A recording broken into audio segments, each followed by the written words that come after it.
യേശുവിന്റെ കൂടെ വർഷങ്ങളായിട്ട് കൈയടിക്കുന്നുണ്ട്, സ്വതന്ത്രം പറയുന്നുണ്ട്, ഹല്ലേലൂയ പറയുന്നുണ്ട്, ആമേൻ പറയുന്നുണ്ട്, എല്ലാം ചെയ്യുന്നുണ്ട്. പക്ഷെ യേശു ആരെന്നുള്ള തിരിച്ചറിവ് നിനക്കില്ലെങ്കിൽ നീ പോകുന്ന വഴിയൊക്കെ സ്ഥിരതയില്ലാത്ത വഴിയായി പോകും. എന്തേ ഒരു ആമേൻ വരാത്ത? പക്ഷെ ഞാനൊന്ന് എന്ന് വെച്ചാൽ കേരളത്തിന്റെ DGP ഏത് മുക്കിലും ഇനി കയ്യിലും കൊണ്ട് കൊടുത്തു നിന്നാൽ പോലും അവൻ DGP ആണ്. ശരിയാണോ?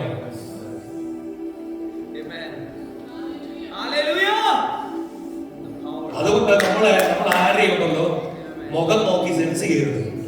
ഇവന്റെ ഉള്ളിൽ വ്യാപരിക്കുന്ന ഭയങ്കര ശക്തിയായിരിക്കും.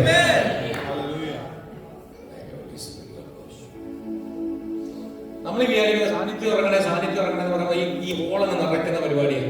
ആ ഹോള് നിറയ്ക്കുന്ന പരിപാടി ദൈവം മാറ്റി. ഇനി നിങ്ങളെ നിറയ്ക്കുന്ന പരിപാടിയെ ദൈവം ചെയ്യുന്നത്.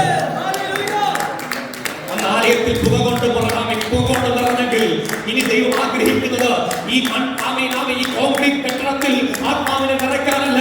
നീയാകുന്ന മന്ദിരത്തിൽ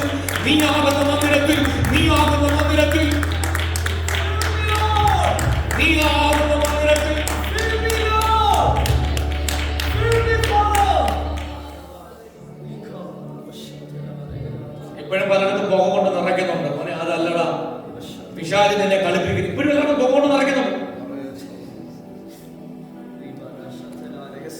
ഇപ്പോഴും പുക കൊണ്ട് നിറയ്ക്കുന്നുണ്ട്.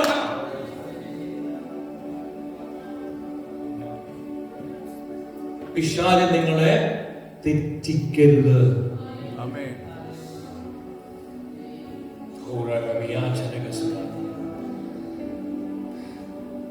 ഞാൻ എല്ലാവരും നിന്നാലും എന്നെ ദൈവം വിളിച്ചിരിക്കുന്ന സത്യം അറിയിക്കാൻ 21 വർഷം സത്യം അറിയിക്കണം. ഞാൻ കള്ളത്തരോ പറയുന്നെങ്കിൽ നിങ്ങൾ കൈ ഒന്ന് ഉയർത്തണം. ബൈബിൾ അല്ല പഠിപ്പിക്കുന്നത്. I am telling the truth. കർത്താവിന്റെ വരവ് വരെ പിശാചിനെ ചെങ്ങലക്കിടുന്നത് വരെയും അവൻ അപവാദിയാണ്. അവൻ ആരെ വിഴുങ്ങേണ്ടു എന്ന് പറഞ്ഞ് അലറുന്ന സിംഹമാണ്. അതാ കർത്താവ് പറഞ്ഞ വേർഡ് ശ്രദ്ധിക്കണം. നമ്മളെക്കാളും അതിബുദ്ധിമാനാണ് സാത്താൻ. അതാ ബൈബിൾ പഠിപ്പിക്കുന്നത്. പിശാചിന്റെ തന്ത്രങ്ങളിൽ വെരി തന്ത്രശാലിയാണ്, വെരി കണ്ണിങ്. പക്ഷെ ഞാൻ നിങ്ങളെ ഉപദേശിക്കുന്നു, ഈ എന്റെ ഉപവാസ പ്രാർത്ഥനയിൽ ദൈവത്തിന്റെ ശബ്ദം കേട്ടിട്ട് അന്ത്യം വരെ കർത്താവിന് വേണ്ടി പിടിച്ചു നിൽക്കണം.